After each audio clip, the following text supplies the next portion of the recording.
And welcome back. I'm Nurse Alyssa, and today we're going to be talking about a no sting skin prep. But first, if you could hit that like and subscribe, it would be greatly appreciated as it does help my channel grow. So let's get started. So the no sting skin prep, it is a liquid protective film. So it provides a transparent film. It's waterproof, it's breathable protective layer. It is alcohol free, latex free, fragrance free, and preservative free. So really what it's doing is you apply it to the peri-wound tissue and it allows that tissue to stay healthy. So when you have a wound that is draining a lot, sometimes it macerates the peri-wound because that drainage is just sitting on there. And sometimes it doesn't even matter how good of a cover dressing you're putting on, you're still getting that maceration. So the no sting skin prep is great for that. You put it on, you allow it to dry for 30 seconds, and then you can just continue going on with the rest of your wound care. Now, it does come in different sizes, so it depends on how much of the spray or wipe you need. So 1 ml is a wipe, the swab is about 3 mls, and the spray bottle is 28 mls. Personally, it just depends on the type of wound.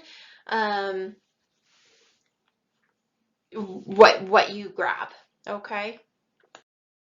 So for indications, we're going to use this to protect tissue that is macerated, and it can either be intact or damaged skin. So sometimes when you get the maceration, the skin, it starts flaking up.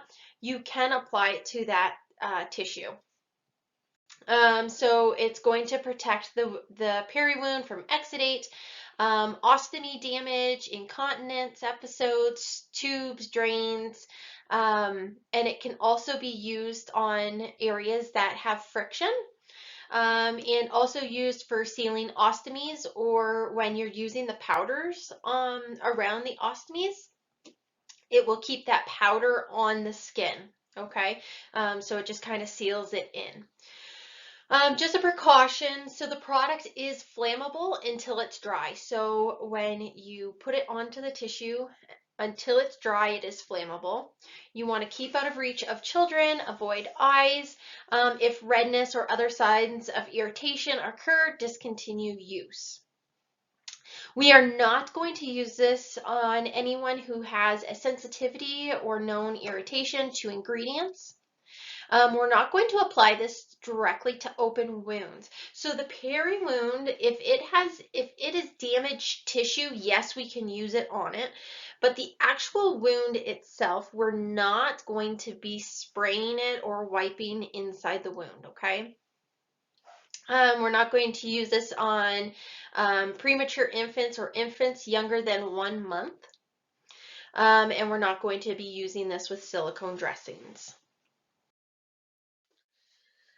So when you're about to apply this, you want to make sure that you label the product, as in with any products that we're going to use that have multi uses out of them.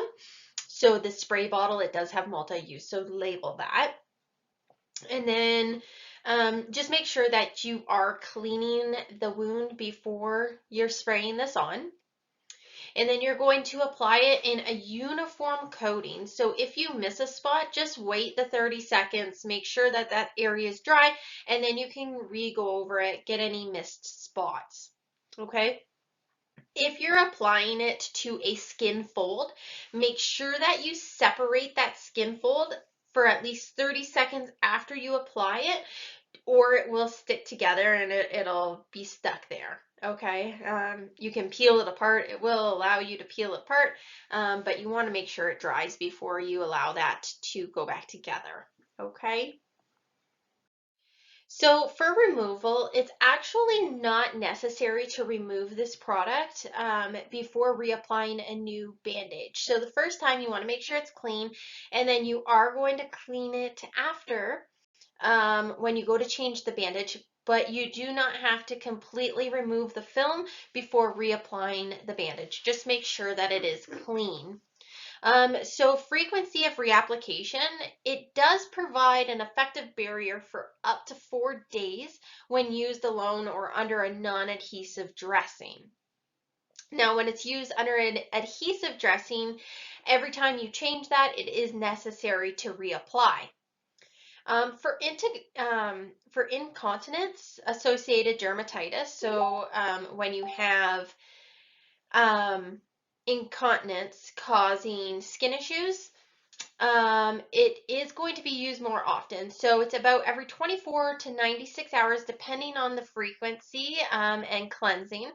Or in extreme cases, it can be every 12 to 48 hours, or sorry, 24 hours. And once again, the removal of the barrier is not necessary. Just cleanse the area and reapply. Okay. So when you're using this around an ostomy and you're using it with like a medicated powder, you can apply this up to 3 times. So you would put the powder on the skin, on the tissue, and then spray. So you're going to spray or dab it on, but I think it's, me personally, I use the spray when I'm using it with an ostomy over top of a powder. So you just spray it, allow it to dry the 30 seconds, and then you can do another layer of the powder and another layer of the spray up to 3 times. Okay, that's how you get maximum benefit. Just make sure that you are allowing it to completely dry before applying another layer. So that's all that I have for this video. I hoped that it did help you in your daily practice. If you haven't done so already, if you could hit that subscribe button, it would be truly appreciated, as it is helping my channel grow and hit a lot of new people. And I will catch you in my next video, guys. See ya.